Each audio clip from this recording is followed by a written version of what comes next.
Live in Western Oregon, this is NBC 16 News at 5:30. A Eugene business owner says she has experienced racial harassment, and it's not the first time this has happened. Good evening, and thank you for joining us. I'm Jacqueline Mazer. Betty Snowden says Glamour Girls and Guys Hair Studio on Broadway is a constant target. Our Lauren Negretti joins us live in the studio after speaking with Snowden and Eugene police. Lauren. Jacqueline, Snowden described Monday afternoon's incident as a reoccurring harassment, and Eugene police are investigating. She says she's speaking out to bring awareness and to make it stop.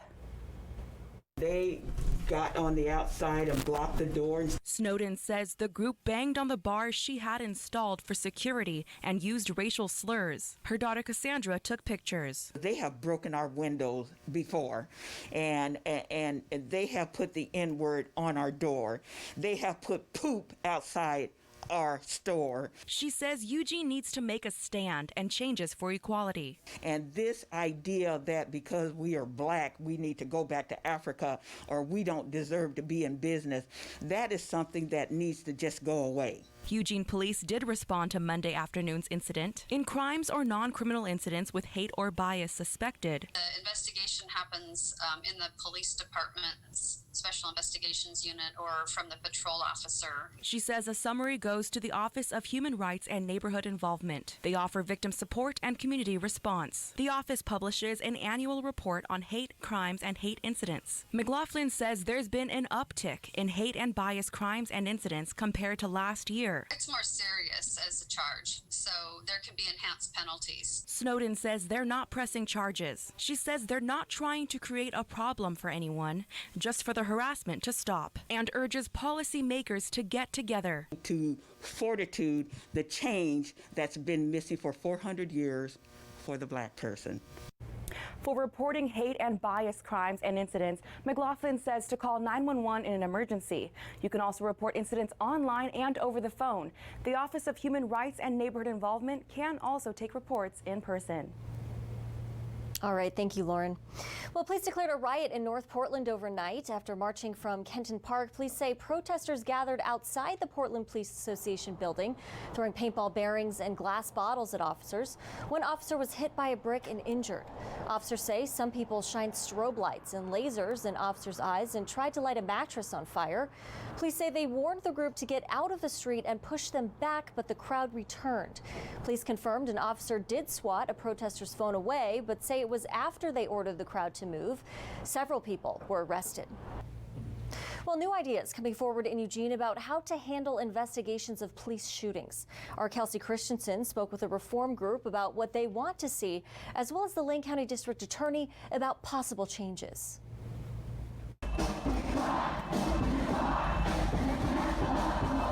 The Eugene-based group Black Unity has been calling for police reform for weeks, from reallocating police funds to changing the way police shootings are handled.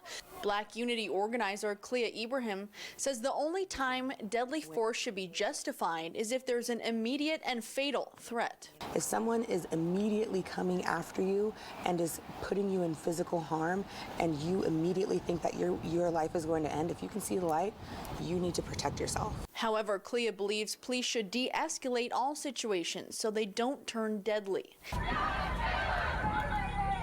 Black Unity still rallies for some officer-involved shootings that were deemed justified. One being the Stacey Kenny case, where a Springfield sergeant shot and killed Kenny after they took off with the officer in a speeding car. If there was reason to believe that this person was dangerous or reason to believe that this person was going to drive off, shoot the tire. Make the car immobile. Going forward, Clea says the community should be involved in deciding who investigates a police shooting if there could be bias. Because it affects us. That person whose life was lost was part of the community. Lane County DA Patty Perlow says the interagency deadly force investigation team is trained in criminal investigations like police shootings and bring outside agencies to the table. But she does offer up a possible solution. I have actually suggested that I would support the Attorney General taking over these investigations to give the community a sense of an outsider conducting the conclusion. But the rallies and marches carry on for full police reform. It's still a movement that's still continuing to go, and it's not going to stop until there's actual change and there's actual unity within the United States. Reporting in Eugene, I'm Kelsey Christensen. All right, thanks for that report, Kelsey. A rollover crash on the eastbound Beltline Highway entrance at Coburg Road backed up traffic for several hours this afternoon. A tractor trailer towing sand for a construction project was turning onto the Beltline entrance when it toppled over. The driver was not hurt and no other vehicles were involved. Eugene police say the driver was trying to make a yellow light at the time of the crash and was going too fast. This incident is a really good reminder that yellow means stop in Oregon. When you see a yellow light, we want you to stop if you have room to do so, and know that it's just all it is a signal that a red is coming. It doesn't mean speed up. It doesn't mean use caution. It means stop if you have room to do so. It took hours to clear fuel, debris, and the vehicle from area and open it to traffic. Here in Oregon, Oregon Health Authority reports 380 new confirmed and presumptive cases, bringing the state total to more than 12,800 cases. COVID-19 claimed 7 more lives, raising the number of deaths to 244. OHA says the last time Oregon saw 7 deaths in a single day was back in April. Multnomah and Umatilla both reported the most cases today with 76, followed by Washington, Marion, and Malheur counties. Out of the 380 cases reported today, 228 cases were in those 5 counties. Multnomah has the most cases in Oregon, surpassing the 3,000 mark. Here in Lane County, there are a total of 317 cases. Lane County Public Health reported 8 more cases. 52 patients are infected. 4 people are hospitalized.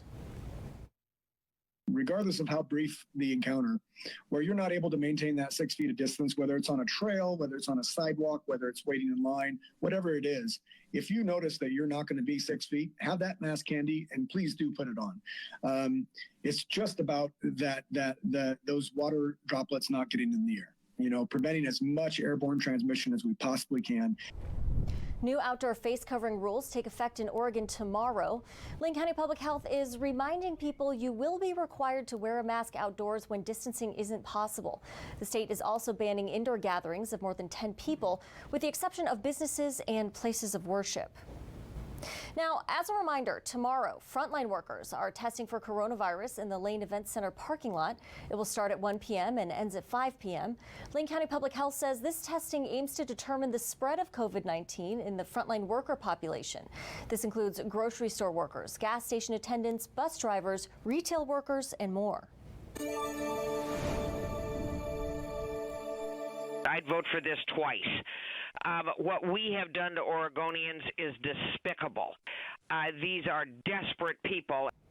Some welcome news today for Oregonians waiting on an unemployment check. During an emergency board meeting, state lawmakers approved a proposal to send those people an extra $500.